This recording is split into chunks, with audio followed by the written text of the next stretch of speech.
There's a cop behind me, riding a horse. Oh wait, I can't zoom from here, but you see him over there. There's a cop riding a horse, and he's coming right for me. Damn, dog. Off he goes with the horse.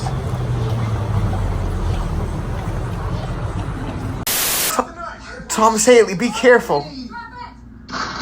Oh yeah, Thomas Haley shot them down. Heck yeah.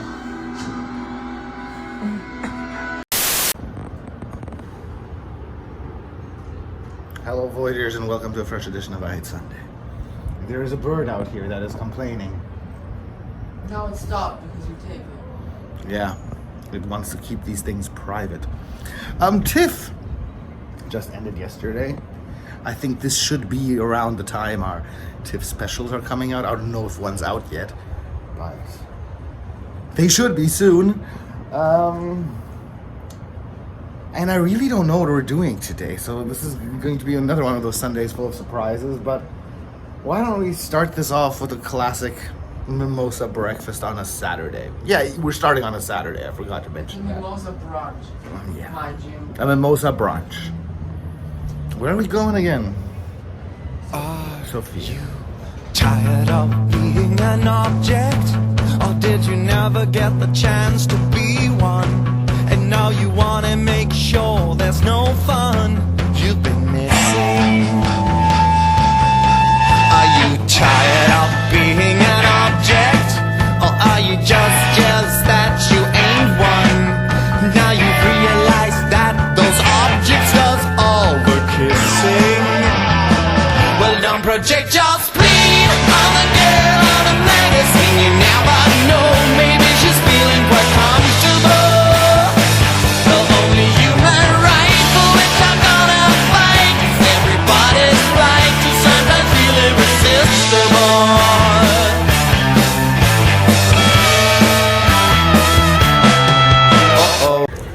Back in Yorkville on a Saturday. Time to get wasted during the day. You get your $35 both of this. This is looking good. This is looking good. Look at this. It's wonderful. Yay. That was a tasty lunch. We are now progressing to other places like the Eaton Center. The Eaton Center. Hello. So tonight the Yuck Yucks opened again, and we actually wanted to go check it out, but they just have a capacity of 80 people during the COVID days, when it's usually 300, and we can't go now. Look at these happy, joyful people who get to go, and we are not allowed to go. Don't you hate them, Spink? I do, but I also think, like, I was totally underwhelmed when we watched YouTube videos of this comedian. Like, I didn't laugh once. I was like, okay, I could stand this. Like, I could like sit there, but you know.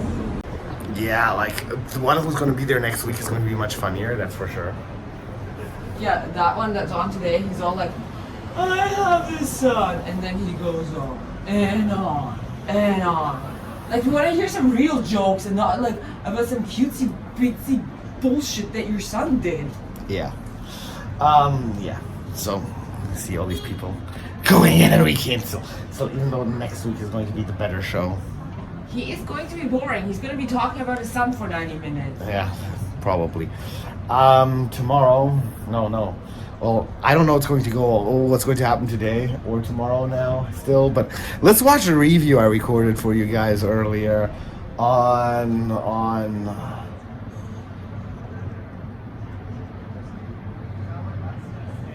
I don't know. I don't even remember. Be surprised.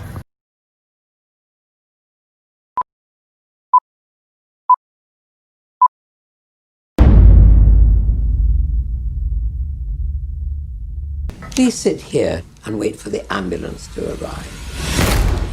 Oh, we really must fumigate this place again soon. We're plagued by vermin.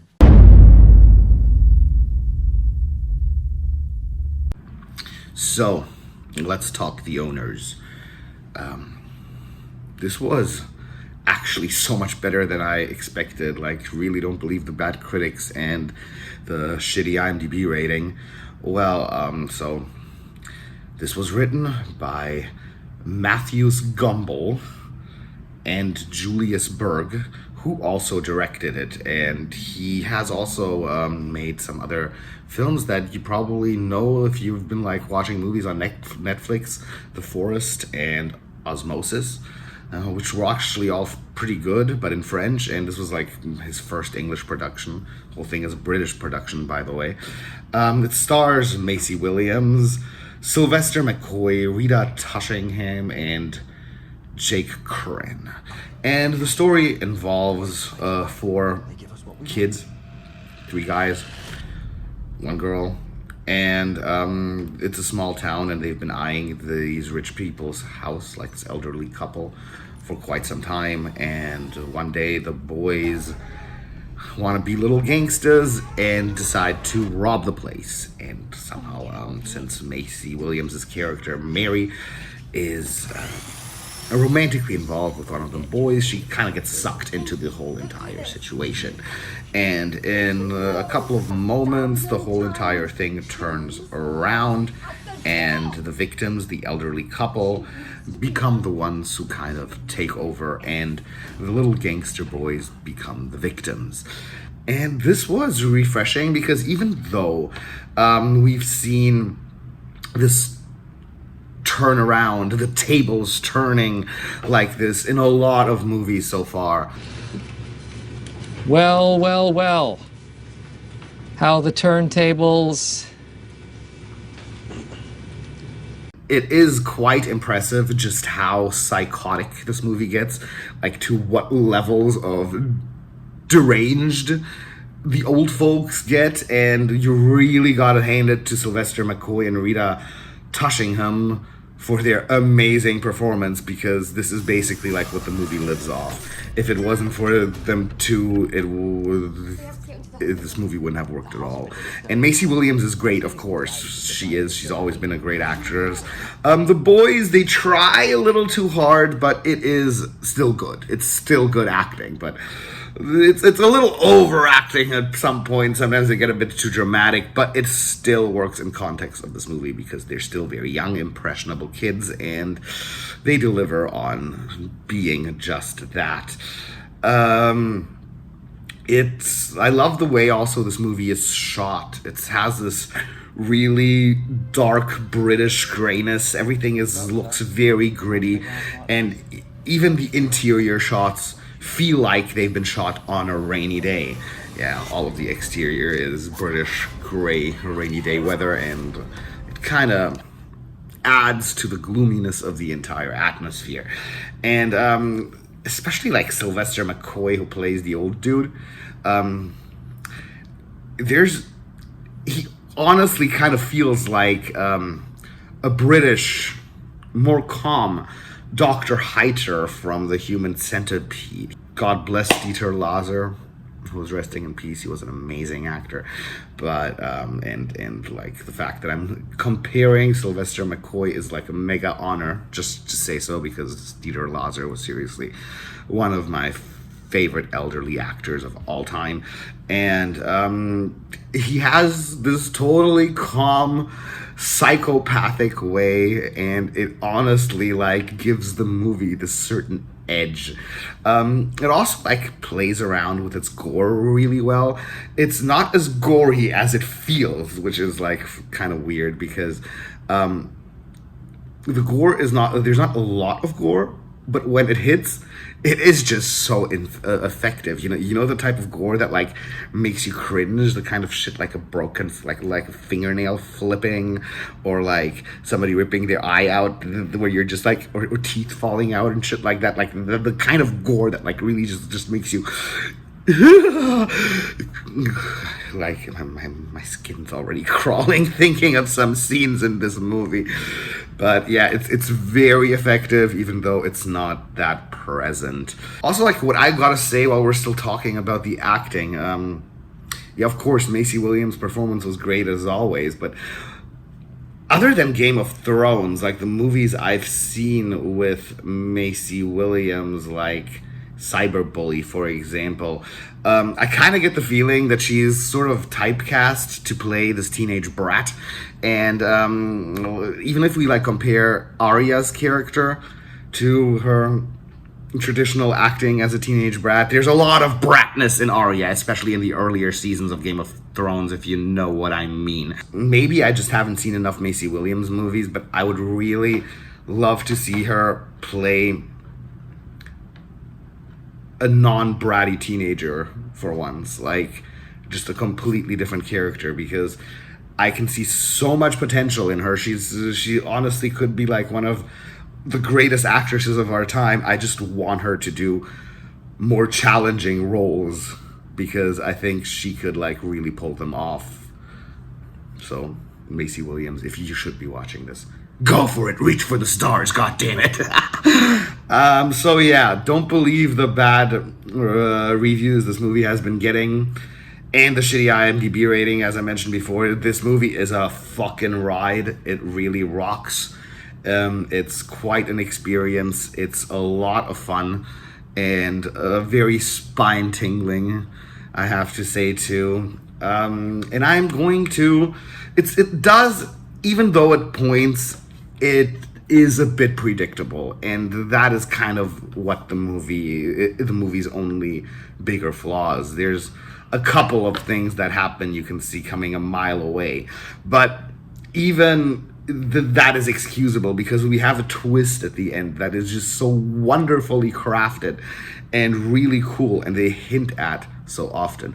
Oh yeah, what else I forgot to mention, what I find interesting is this movie doesn't really tell you in what time it plays, but the kids all have these bigger clunky phones, and there's one of those phones where you have to turn, you know those phones where you have to turn the keypad to be able to dial in the house. So, and I don't even think like they use the internet at all in the movie. So I could imagine this movie taking place in the early to late 90s, but they don't like really talk about it. They don't make it an issue, and I find that really fascinating because this movie is like taking place at a different age, but at a different time, but like nobody cares to specify why this decision was made, which I think is kind of cool. I like it when filmmakers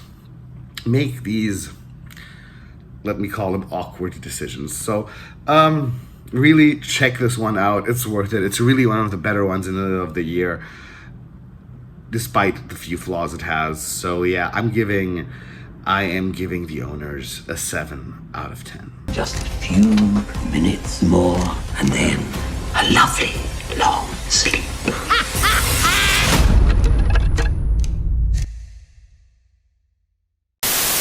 So since we can't really make it to the Yuck Yucks today, we're going to go to the movies and watch a Canadian horror comedy by the makers of Turbo Kid, mind you, which we enjoyed very much. I don't remember if we reviewed that or if I saw that at a time before I started this channel. But Turbo Kid was great, and then if it has the same people who produced Turbo Kid assigning roles to people in this movie, then we're in for a fun ride. It's a movie about possessed pants. And this could go very wrong, too. But yeah, you guys are kind of getting a lot of movie reviews this Sunday, huh? And there's not a lot going on this weekend, so you're getting movie reviews. And here we go again. I'm slowly starting to get used to the Scotiabank Theater.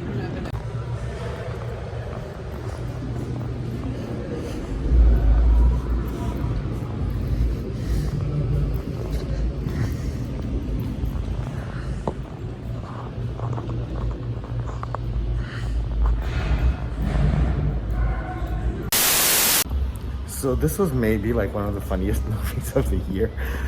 I cannot believe it. I was expecting this to be stupid as fuck, but this was actually a very smart horror comedy with a critical message about child labor. Oh, you guys, we're gonna have such a fucked up review tomorrow morning on this. Oh, I had fun with this. This was great.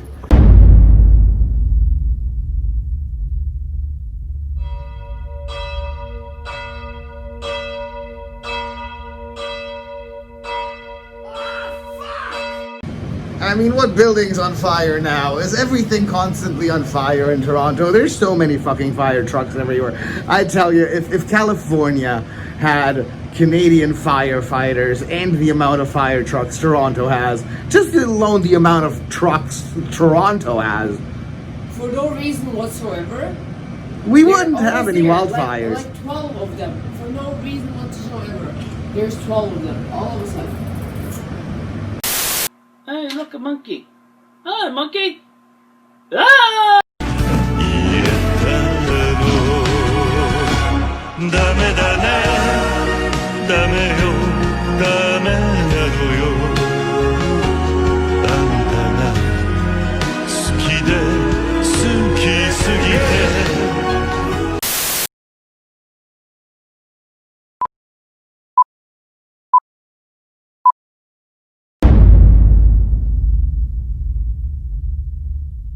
ダメだねダメよダメなのよあんたが好きで好きすぎて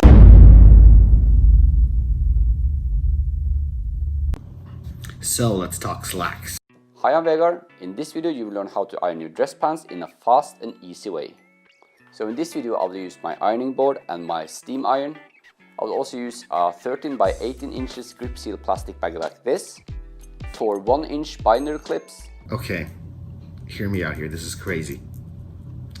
This is a movie about a possessed pair of jeans. And it's actually good. It's actually really good. I really like this. So Slaxx was directed by Elsa Keffart and written by Patricia Gomez and also Elsa Keffart.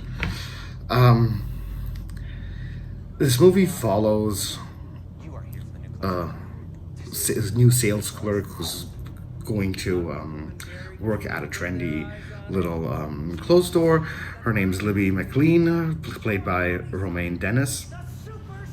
And while she's working there, this new pair of jeans arrives and starts killing the staff. And as ridiculous as this may sound, if you get on board with there being this pair of jeans that moves around on its own and kills people, if you can get around that and you can accept that into your head, this is actually a lot of fun. It's just crazy how they made this happen. Like, you gotta just imagine. You actually see in the credits how they were actually doing this. They were all dressed in complete green and moving these jeans around on their own. It's kind of hilarious. And why this movie works so well is that they really put an emphasis on the characters here. This isn't like some kind of rubber artistic style of movie where the tire runs around killing everybody and everything else is just crazy to begin with. No, like, these characters are real. You feel for these characters. They put a lot of emphasis on portraying them. And at times, actually, it is very sincere, despite delivering tons of laugh and being totally funny. It's really unique, and it kind of reminded me of the Japanese film X-Day, which is about these killer extensions, which is also a movie that on the surface sounds like it's the most ridiculous nonsense in the world, but actually can be really, really fun. And I gotta give credit to some really good acting here. Romaine Dennis, I don't know if she has been in much. I haven't seen her in anything else yet, but she did a really good job playing this motivated sales clerk. Sehar Bojani, who also plays a co-worker, she is also great in this movie. There's really not much to say without spoiling a lot here. This is just really a completely fun film that doesn't take itself seriously, but also is serious enough that you feel for the characters and care about what happens. The only thing that really bothered me a bit was after like the whole entire movie being seriously funny as fuck, towards the end there is a huge shift in tone, and it's a little irritating, but still the movie tries to spread a message against child labor. So the shift in tone is a little uncalled for, but you see what they're trying to do. They're trying to like bring this critical message about child labor in there, and the ending might be a little stale, but everything else, this is just really good fun at the cinema. So I am going to give Slaxx a 7 out of 10. Slaxx. Small price to pay for an awesome ass.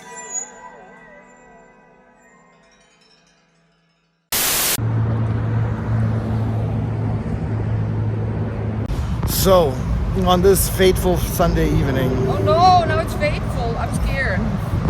we're going to check out this dandruff town. At least that's what I call it. What is it actually called? It's like the Dufferin neighborhood. The Dufferin neighborhood. Yeah, we're checking that out today. Why do they look so disturbed? Fatima!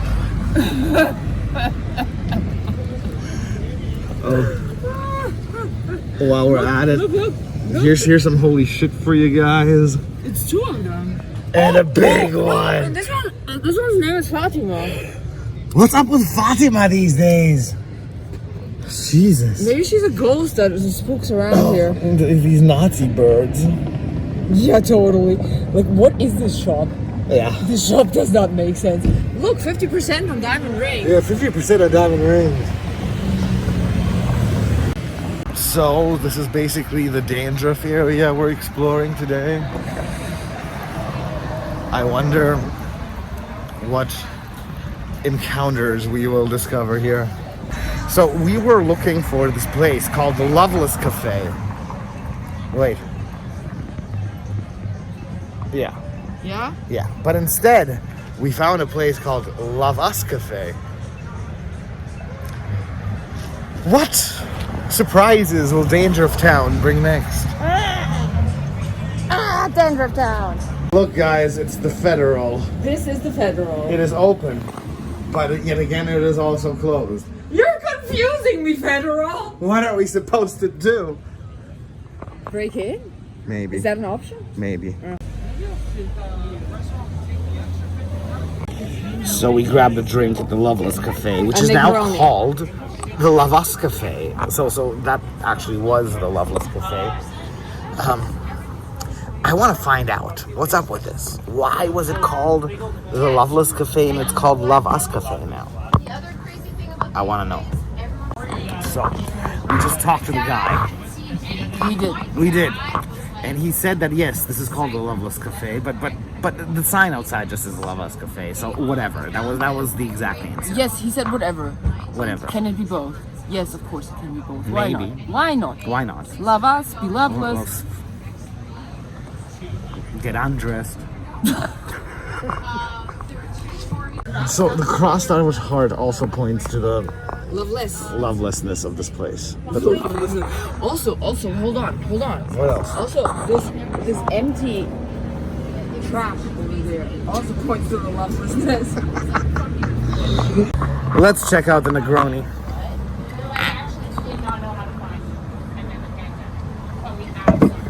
That's a good Negroni. It is. Yeah? Loveless but good. Yeah.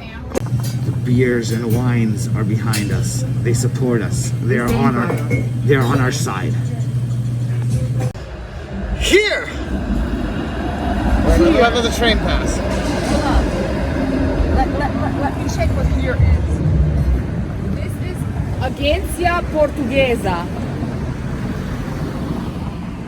And here, Mundi Holidays, Agência Portuguesa. and here, you can buy this piece of shit. No, this piece of shit. This piece of shit. It's broken already. Yeah, but I wonder if you can buy this piece of shit. The Blade Runner? Yeah. But you can buy this piece of shit. Don't tell me what to do. So I was thinking of checking out this place. I love the lighting in here and this dog, of course, too. But we're sitting outside. So we're hanging out at the Morican, drinking some more Negronis. It's pretty nice here. And like then she had to get like surgery and like. Can I do it? Yeah, you can do it. So now we're at a place that used to be called the So-So Cafe. But now it's not anymore. It's called Juice Box. Since the pandemic hit, and then they changed it into a wine bar. I don't know why you would change your name from So-So to Juice Box just because of the pandemic. Maybe you just don't want to be a So-So Cafe. They should have thought of that before. I know. So this is bottled Negroni. It's Negroni night. We've never had bottled Negroni, but this is it. And it has a very dusty aftertaste. So I kind of changed the ingredients up a bit to make them more specific. We have gin, vermouth, aperitivo, water, sugar, caramel extract. What else is there? Dust. Allura red. Oitorizin, and I wrote it down myself, dust. It's another one of those fucked up stores. Baseball cap with ear saver beads. What the fuck are ear saver beads? What are ear saver beads? Like maybe we'll find out on the baseball cap. Oh, so you can attach the mask onto your cap. Nah. It's actually a practical thing. Ear savers, so they don't tug on your ears. Exactly. It's a good idea, actually. Plastic plants. That reminds me so much of LA in our house. Santa Claus got involved. Look, two of them. One of them is holding a But cross. it's still Look, it's a Christian Santa Claus. Oh look, my look at him. fucking god. Look, he's one of them Christians. Shit, dog. Do you see them Christian Santa Clauses? I mean, shit, N-word.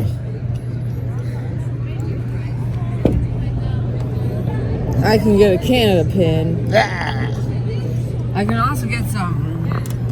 Oh, I can get a pearl tie. I want one of Oh my those. god. Oh god, those are so tacky. It would so fit my golden suit. Oh my god. Look! It's only a place. It's a place. It's a place that only sells ugly lanes. So next stop is Alchemy. But there's booze to go. I don't know if we should take it to go or if we should just go inside. It's just a tough question. Tough question.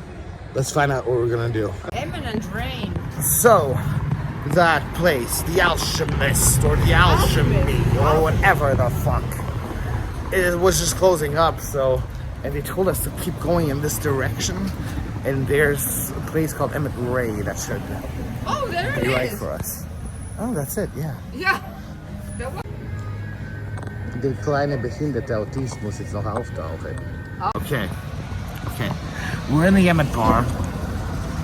And I'm gonna try the Negroni first. The Negroni's great. Yeah, it's delicious. But we just found out that there's a haunting here.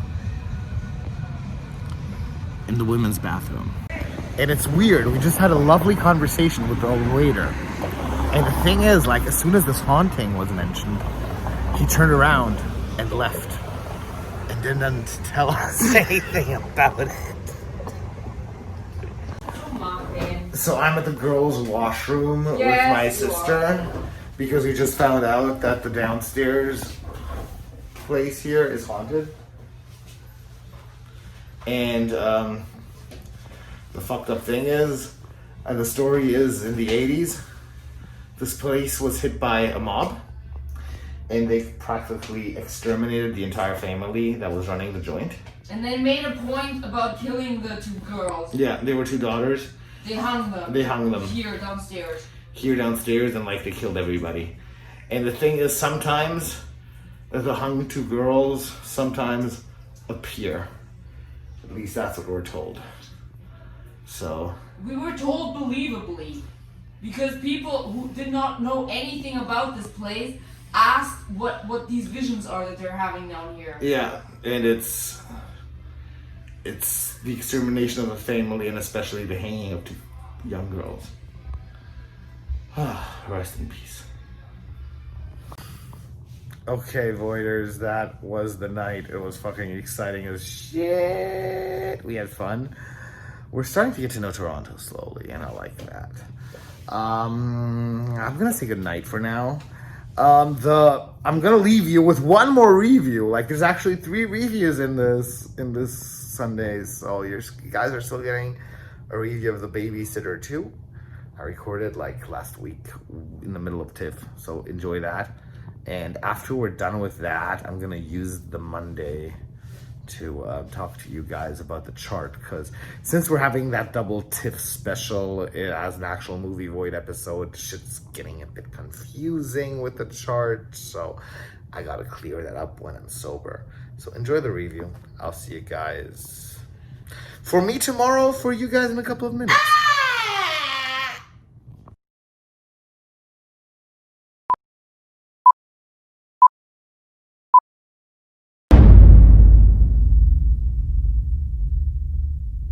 They're the same picture.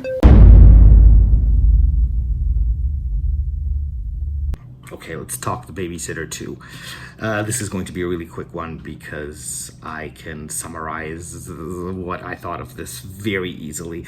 The Babysitter 2 is actually directed and written by almost the same people as the Babysitter 1, so you pretty much have the exact same crew on it. We have Judah Lewis reprising his role as Cole. Samara Weaving might be listed as one of the main actors in this movie, but she only really almost makes a cameo. Her appearance is incredibly short. New to the game is Jenna Ortega playing Phoebe, and Emily Allen Lind is reprising her role as Melanie. And this is basically Cole's life 2 years later. Nobody believes that the events that happened 2 years ago actually happened. And he is kind of a loser in high school again, as one would expect, and ends up at a party where the exact same ritual that he saw in the Babysitter 1 is taking place yet again. Thing is, they got really like almost the entire cast they had in the Babysitter 1 back, and it kind of like also throws you off because you didn't really expect.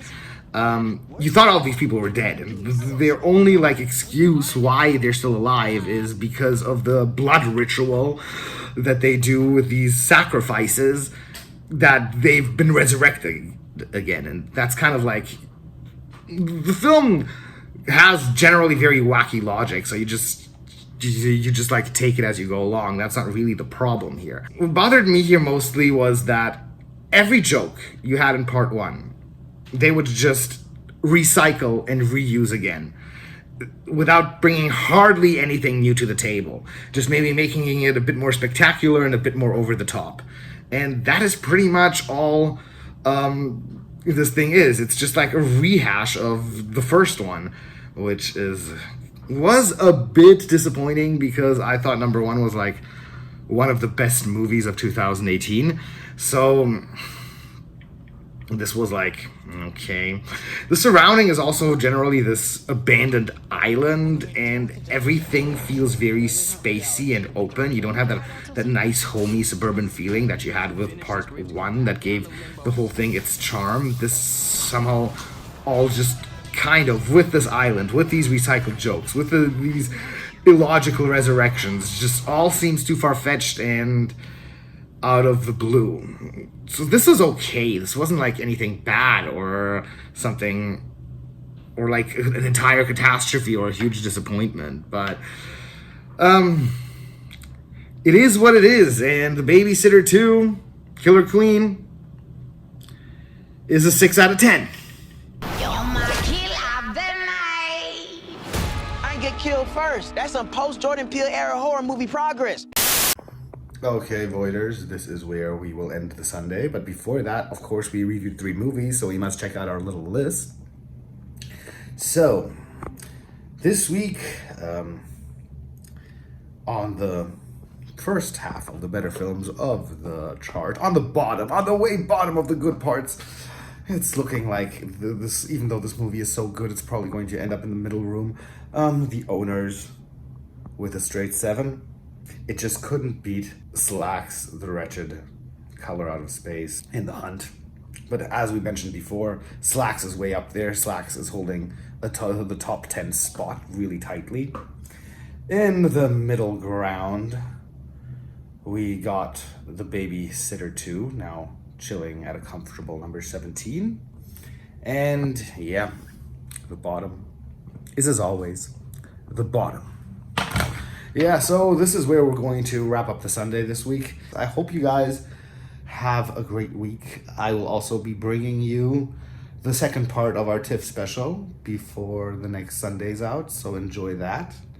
And I will see you next week. Bye-bye. Go to brunch! Go to school! Cause it's cool to be a lawyer or a doctor. Don't give a fuck about your life. Fuck it up, yeah.